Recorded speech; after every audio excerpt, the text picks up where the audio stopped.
Hello guys, welcome back. Ngayon guys, ituturo ko sa inyo kung paano magpalit ng UF filter. Yan. Papalit tayo guys. Nabaklas ko na pala to, hindi ko lang napakita kanina kasi sayang oras. Yan. Yan guys, bago yan guys. Ngayon guys, yan ha. Lalagay na natin yung UF filter. Bago po yan. Bago po. Yan. Una dyan, lalagyan muna natin ng pampadulas para smooth yung pasok niya sa bezel. Bali yung dulo-dulo po, lalagyan po natin yan. Pati yung gasket yan, rubber gasket. Parang nagpapalit ka lang po ng bali UF filter po ito. Parang nagpapalit ka lang ng RO membrane. Yan, lalagyan natin ng pampadulas para mas masarap. Yan.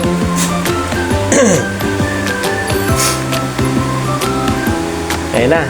Pasok na natin. Pwede na yan. Yan. Sisipat-sipat pa. Kung may damage, wala naman. Yan. Yan yung may rubber gasket. Yan yung in. Galing sa pump. Tapos yung walang gasket, yan yung out. So, same lang po yan. Katulad ng RO membrane. Yan. Sasalpak nyo lang. Pasok lang. Yan. Tumatawal pa yung aso natin. Yan. Salpak lang. Buti nawakan ni kuya. Yan yung naka-block po yan. Diyan po yan talaga sa water station. Bali tako yan nung may-ari dyan. Yan, yan. Pati po yung yung end cap, lagyan nyo po ng pampadulas, loob, tsaka yung yung labas. Para pagpasok mamaya smooth lang. Kasi mahirap po, hindi po basta-basta papasok yan pagka walang pampadulas. Yan, okay na. Tapos tagay na natin yung clamp nya. Madali lang naman yan. Yan, panoorin nyo lang po. Napakadali lang po nyan.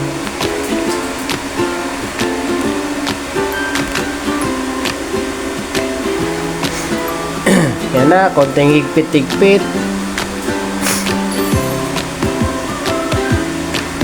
Yan, sipat-sipat. Yan, baba muna natin. Parang hindi ako satisfied dyan sa taas.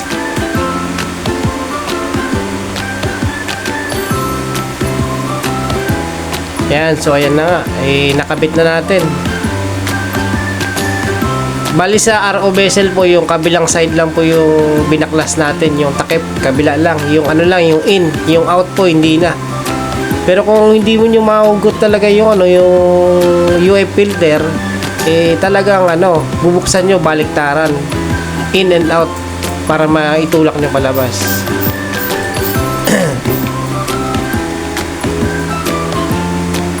So yun na, mag-isa lang tayo dyan.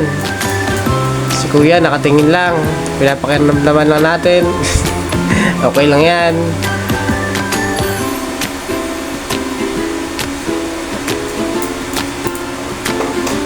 Yan, higpit-higpit din. Yan, tinulungan ko na si kuya kasi para mas mabilis. Pero hindi, yung filter po na yan, hindi po talaga kasama sa pagkabit ko niyan. Yung lang, UF filter lang. Dahil mahaba pa naman yung oras, maaga pa, tinulungan na natin para mas mabilis matapos. Kasi nga, sabi nga, 2 is more. Ano ba yan?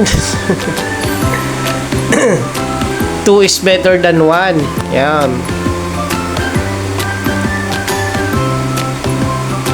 Yan na. Yung pag-iigpit na ito guys, tama lang. Kasi nababasag po ito.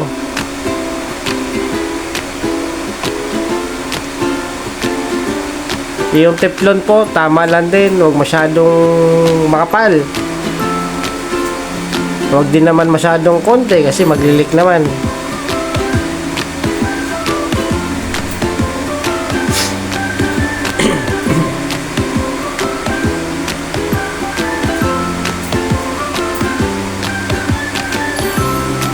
So yun na, nakakabit na. Fast forward. Flashing na.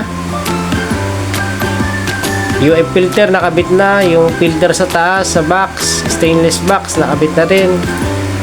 Yan na, Unang lalabas, syempre normal yan, maitim kasi bago yung mga filter.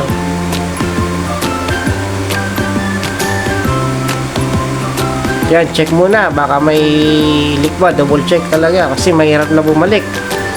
Medyo malayo-layo rin tayo.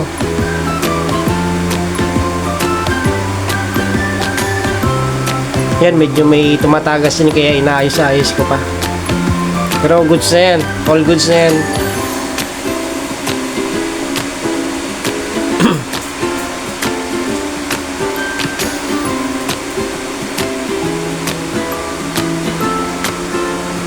Yan na, ano to, pangalawang galon na to. Medyo maitim pa rin. Pero saglit lang yan kasi konti lang naman yung dadaanan eh.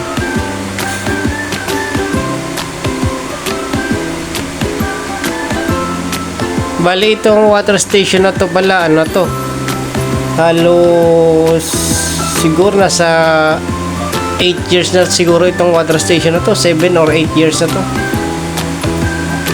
Malapit na mag 10 years.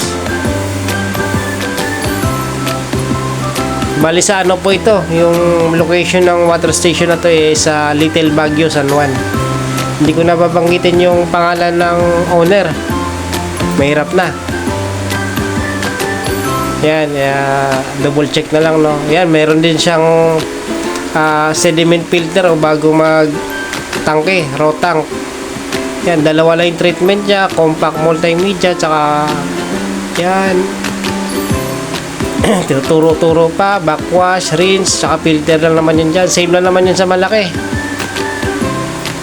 Sa next natin na video, ituturo ko kung paano yung tamang pag-backwash dyan para hindi maaksaya sa tubig. May technique kasi dyan eh. Yan, double check na lang. Yan. Medyo ano na, kasi nga 8 years na, medyo madumi na, madami na stain kasi nga 8 years na eh. Yeah.